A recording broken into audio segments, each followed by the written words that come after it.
You're on time. You've done everything you planned to do today. Your calendar is clear. Your tasks are checked off. And yet when you close your laptop, you feel like you're falling behind.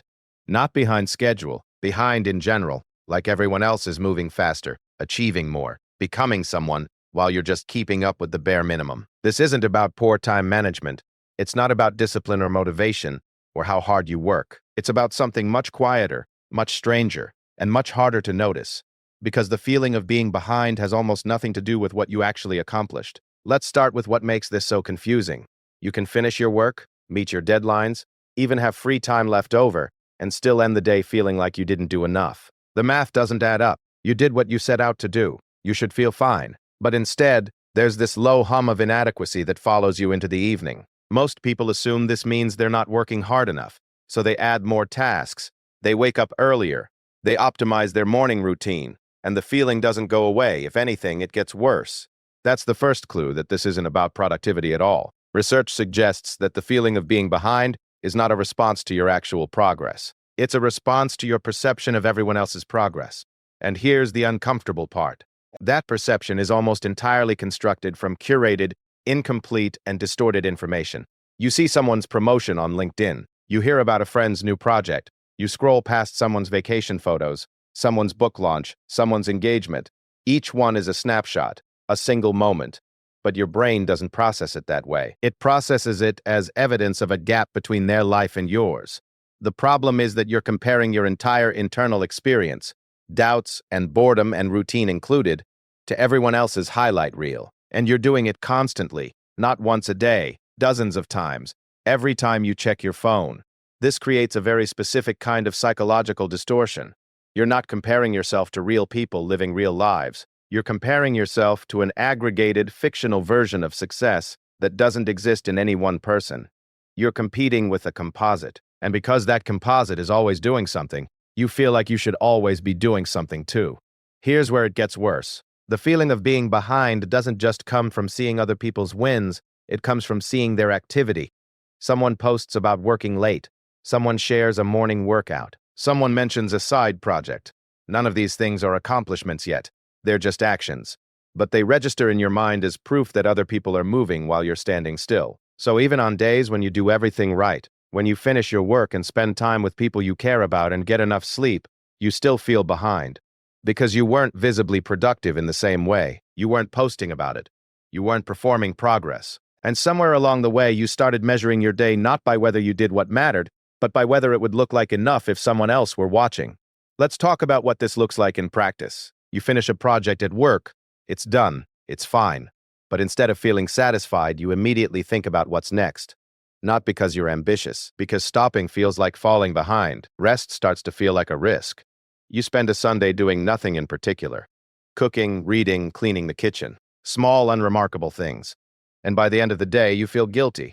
Not because you wasted time. Because you didn't produce anything you could point to. Nothing you could summarize. Nothing that counts. You have a conversation with a friend who's doing well, they're happy, you're happy for them. But when you hang up, there's this aftertaste, this quiet sense that you should be further along than you are, not because you want what they have, just because their progress makes your own feel slower by comparison. None of this is rational, but it's incredibly normal.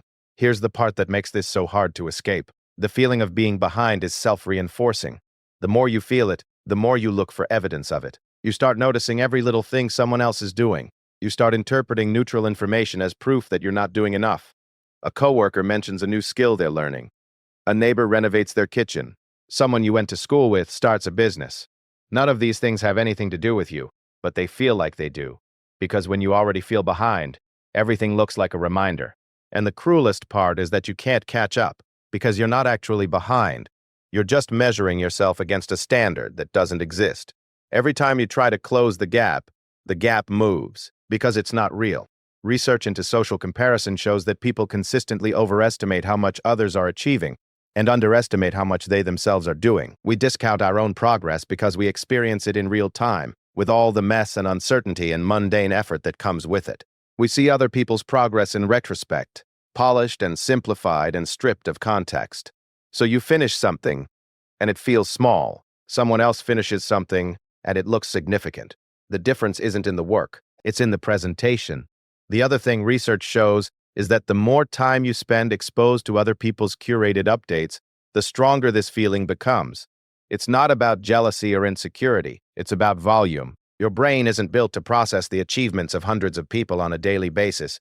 It's built to compare yourself to a small, stable group of peers. When you expand that group to everyone you've ever met, plus everyone they know, plus strangers on the internet, the sense of being behind becomes constant, because no matter what you do, someone somewhere is always doing more. Now, here's the thing. It doesn't mean other people aren't really accomplishing things. They are. It doesn't mean you shouldn't be happy for them. You should. It doesn't mean ambition is bad or that wanting more for yourself is a problem. It's not.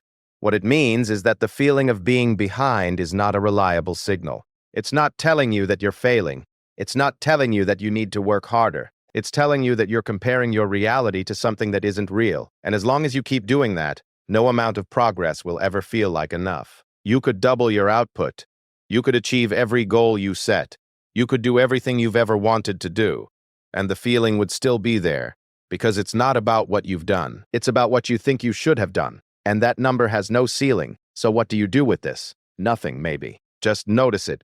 Notice that the feeling of being behind often shows up on days when you actually got things done. Notice that it gets louder after you've been scrolling. Notice that it has very little to do with your actual life and a lot to do with the lives you're watching from a distance. You're not behind, you're just aware of more people than your brain knows how to handle, and that awareness has convinced you that keeping up means keeping pace with all of them at once.